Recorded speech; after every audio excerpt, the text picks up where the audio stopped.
นับหนุนโดยปิโตรเทรดพลังงานเพื่อชาติพลังงานเพื่อการพัฒนาอย่าลืมโฮมลิ้นเกม plus รหัสโลยรายวันลุ้นรับคำมื้อละ1 บาทสอบถามกติกาการลิ้นเกมได้ที่เพจปิโตรเทรดลาว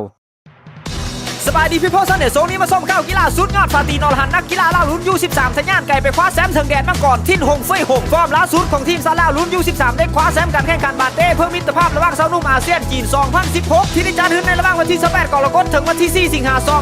2016ที่นครหลวงปักกิ่งประเทศจีนโดยการเอาชนะทีมจีองซาอะคาเดมี่จากมาเลเซียในนัดชิงชนะเลิศไปแบบคาดลอยถึง3 ประตูต่อ 0สรุปผลงานการแข่งขันของทีมซาลาวในรอบแบ่งกลุ่มแข่งขันไป4นัดชนะ3เสมอ1มี10คะแนนสถิติตามนี้ในวันที่31กรกฎาคมได้เอาชนะทีมจากอินโดนีเซียไป3 ประตูต่อ 0และเสมอกับปักกิ่ง1 ประตูต่อ 1ในวันที่1สิงหาคมได้เอาชนะกัมพูชาไปถึง7 ประตูต่อ 0และในวันที่2สิงหาคมเอาชนะทีมไทยไป8 ประตูต่อ 0และนัดชิงชนะเลิศในวันที่3สิงหาคมเอาชนะทีมจีองซาอะคาเดมี่จากมาเลเซียไป3 ประตูต่อ 0ให้ทีมซาลาวลุ้นยู13คว้าแชมป์ในรายการแข่งขันดังกล่าวโซนห้องชนะเลิศกับแมนทีมจากมาเลเซียและอันดับ3แมนทีมจากประเทศจีนเจ้าภาพดาวยิงในรายการนี้กับแมนบังฮัม4 สุพลอัครวงศ์สายส้นตีนอรหันยิงได้ถึง7 ประตูโซนนักฮัมดีเด่นกับแมนบังฮัมบุตเทวาค่ำดีเซเพ่ง1 ประตูตลอดการแข่งขันที่เซประตูกันย้อนเจอลอยย่านแม่หายพอลืมปิดแก๊สยูเฮิร์ดเขาก็เลยยิงเฮามีซันและมีเซจากประตูซับหลังจากได้แชมป์พวกเขากับฮับเลนพร้อมคางรางวัลและตุ๊กตามีแพนด้าตาดำๆและถ่ายรูปยิงแฮวกระจุกกระจ่อยไว้เป็นที่ระลึกและเกมห้อมใส่ชนะกับบานเฮอร์พีโพสลาวได้ซื้อเจอน้ำกันไว้นี้ตบมือนะแม่ซู